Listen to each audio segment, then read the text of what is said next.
안녕하세요. 반갑습니다. 오늘도 하나님 말씀으로 하루를 시작하는 모닝방에 오신 여러분들 주님의 이름으로 환영하고 축복합니다.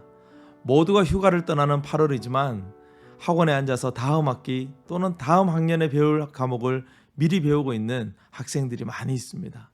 우리나라만큼 조기 교육을 좋아하는 나라도 없지요. 그런데 많은 전문가들이 이구동성으로 말하는 것은 조기 교육보다는 적기 교육을 해야 된다라고 말합니다. 오늘 우리가 묵상할 하나님 말씀은 레위기 20장 1절에서 16절 말씀입니다. 레위기는 우리에게 하나님께 나아가는 방법과 하나님과 동행하는 방법을 가르쳐주는 말씀입니다. 유대인들은 어린아이에게 가장 먼저 레위기 말씀을 읽도록 한다고 합니다. 우리는 지금 레위기의 후반부 하나님과 동행하는 방법에 대해서 묵상하고 있습니다. 본문의 말씀을 보면 얼마나 구체적으로 말씀하고 있는지 이 말씀을 아이들에게 과연 가르칠 수 있을까라는 생각이 들 정도입니다. 그러나 어릴 때 신앙의 기준을 바르게 잡아주지 않으면 나중에는 기회가 사라질 수도 있어요.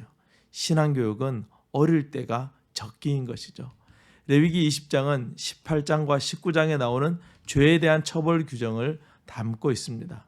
죄에 대한 처벌은 모두 사형이에요. 레위기는 죄에 대한 대가는 사형이라는 것을 알려줌으로써 우리가 죄를 멀리하도록 가르쳐주고 있는 것이죠.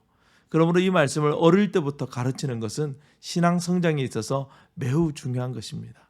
1절에서 8절은 우상 숭배에 대한 처벌 규정이에요. 우상 숭배 중에서도 어린아이를 제물로 바치는 이 몰렉을 섬기는 것에 대해서 1절부터 5절까지 말씀하고 있습니다. 몰렉은 메소포타미아 문명에서 섬기던 신으로 제사를 지낼 때마다 어린아이를 제물로 바쳤습니다. 하나님은 이 끔찍한 제사를 드리는 것을 철저히 금하시기 위해서 몰렉에게 아이를 바치는 자를 돌로 쳐서 죽이는 형벌로 다스리라고 명령하십니다. 또한 점을 보거나 귀신을 섬기는 무당을 찾아가는 행위도 금지했어요. 9절 말씀에서는 만일 누구든지 자기의 아버지나 어머니를 저주하는 자는 반드시 죽일지니 그가 자기의 아버지나 어머니를 저주하였은즉 그의 피가 자기에게로 돌아가리라 라고 말씀하고 있어요. 9절은 앞에 나온 몰렉에게 자녀를 바치지 말라는 말씀과 함께 연결해서 이해해야 합니다. 부모가 자녀를 진심으로 사랑해야 하며 자녀 또한 부모를 진심으로 사랑해야 된다라는 말씀인 것이죠. 하나님과 동행하는 삶을 살아가기 위해서는 가정이 화목해야 됩니다. 이를 위해서 부모와 자식이 함께 노력해야 된다는 것이죠. 10절에서 16절은 성적인 범죄에 대한 처벌에 대해서 말씀하고 있습니다. 성은 하나님께서 주신 아름다운 것입니다. 이 아름답고 고귀한 성을 창조의 목적에 맞게 사용해야 한다는 것이죠. 성경은 우리에게 하나님께서 남자와 여자를 창조하시고 남자와 여자가 결혼하여 한 몸을 이루도록 하셨다라고 말씀하고 있어요. 성은 결혼한 부부 안에서 허용되는 것입니다.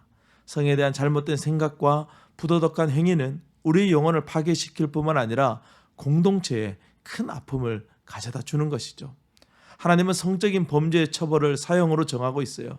이것은 우리가 이러한 유혹에 너무나 쉽게 넘어가는 존재라는 것을 의미하는 것입니다. 오늘 말씀은 가족과 공동체가 어떻게 영적인 순결을 지킬 수 있을까라는 관점을 가지고 묵상해야 됩니다. 하나님이 원하시는 아름다운 가정, 아름다운 공동체를 만드는 방법을 말씀 속에서 찾아갈 수 있는 우리 모두가 될 수 있기를 간절히 소망합니다. 오늘도 승리하세요. 샬롬.